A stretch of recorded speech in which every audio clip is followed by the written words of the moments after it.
Pihak pendakwaan dalam kes Menteri Besar Kedah, Datuk Seri Muhammad Sanusi Muhammad Nor, atas dua pertuduhan menghasut, membantah permohonan pembelaan untuk prosiding perbicaraan itu ditangguhkan di Mahkamah Seksyen di sini. Ia berikutan pihak pembelaan sebelum ini telah memfailkan satu notis usul untuk memindahkan dua pertuduhan tersebut dari Mahkamah Seksyen di sini untuk kes itu dibicarakan ke Mahkamah Tinggi selain perbicaraan kes itu ditangguh. Dalam prosiding hari ini, Timbalan Pendakwa Rakyat Muhammad Masri Muhammad Daud berhujah pemfailan notis usul yang telah difailkan untuk memindahkan kes dan menangguhkan perbicaraan bertujuan melengah-lengahkan perbicaraan dan ia bukan satu alasan yang patut dipertimbangkan mahkamah. Berhujah lanjut, pihak pendakwaan turut mengatakan kes yang dihadapi tertuduh merupakan kes berprofail tinggi yang mana ia sememangnya mendapat perhatian umum di seluruh negara dan memerlukan pendengarannya disegerakan.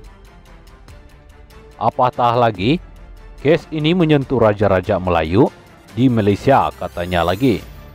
Sementara itu, Peguam Awang Armada Jaya Awang Mahmud yang mewakili Muhammad Sanusi Muhammad Nor memohon mahkamah menangguhkan perbicaraan yang akan bermula 5 Februari ini sementara menunggu notis usul pindah kes itu diputuskan oleh Mahkamah Tinggi.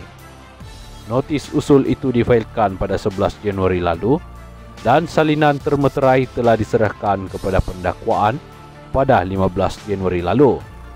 Sekiranya notis usul dibenarkan, kes dibicarakan di Mahkamah Tinggi adalah pelik untuk memanggil semula saksi yang dipanggil untuk beri keterangan di Mahkamah Tinggi. Permohonan ini dibuat selepas meneliti segala dokumen yang diberikan.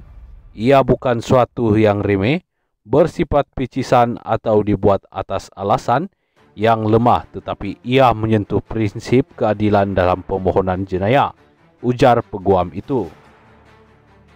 Bagaimanapun dalam prosiding hari ini, kehadiran Muhammad Sanusi dikecualikan. Perbicaraan kes itu sepatutnya bermula hari ini, namun ditangguhkan selepas mahkamah membenarkan permohonan Muhammad Sanusi yang ke luar negara atas urusan rasmi. Tarik-tarik lain perbicaraan ialah pada 5, 8, 9, 13, 15, 16, 19, 22 dan 23 Februari 2024. Selepas mendengar permohonan kedua-dua belah pihak hakim, Nur Rajiah Mat Zain menetapkan 2 Februari ini untuk keputusan permohonan penangguhan perbicaraan itu selain kehadiran tertuduh dikecualikan. Mengikut kedua-dua pertuduhan, Muhammad Sanusi didakwa telah menyebut perkataan menghasut di Simpang 4 Taman Selayang Mutiara Kampung Bendahara, Gombak dekat sini pukul 11 malam pada 11 Julai 2023.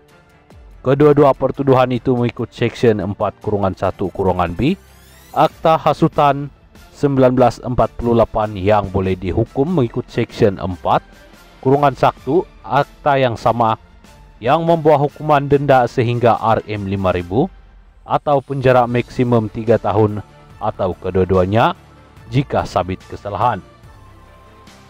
Pada 11 Januari lalu, Muhammad Sanusi memohon untuk memindahkan kesnya dari Mahkamah Seksyen Selayang ke Mahkamah Tinggi Shah Alam. Muhammad Sanusi selaku pemohon memfailkan permohonan untuk memindahkan kes antaranya atas alasan suatu perbicaraan yang berpatutan dan saksama tidak dapat dijalankan di mana-mana Mahkamah Jenayah rendah daripada Mahkamah Tinggi.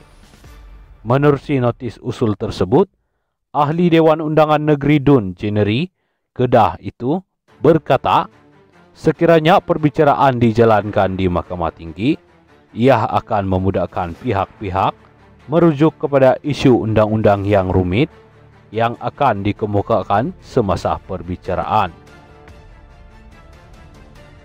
Polis diminta segera menyempurnakan siasatan berhubung pihak yang cuba menjatuhkan kerajaan perpaduan.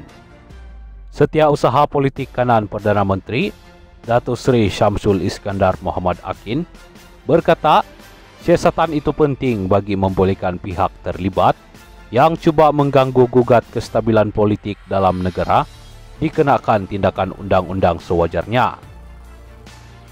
Menurut beliau, sehingga kini terdapat kira-kira 80 laporan polis dibuat di seluruh negara mengenai perkara berkenaan. Pertukaran kerjaan bersifat jahat dan tidak benar kerana saya yakin dari segi apa-apa yang kita lihat, keutuhan komponen dalam parti Gabungan Kerajaan Perpaduan, katanya ketika ditemui pada Majlis Jalinan Mesra Pusat Khidmat Masyarakat Penyelaras Dewan Undangan Negeri DUN bermatang di sebuah hotel di sini pada Jumaat. Ditanya, terdapat gerakan memujuk ahli parlimen bagi menjatuhkan kerajaan sedia ada, Syamsul Iskandar memberitahu perkara itu tidak lagi timbul. Ditanya, saya fikir beberapa laporan polis dibuat tidak ada langsung gerakan itu, dan saya percaya pembangkang sebenarnya cuba membuat spekulasi tidak benar, tambah beliau.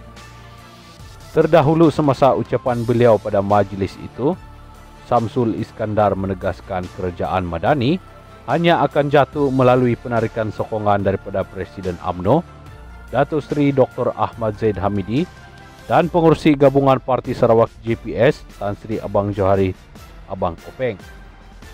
Jika kedua-dua presiden parti masing-masing tarik semua sokongan, maka habislah kerajaan ini.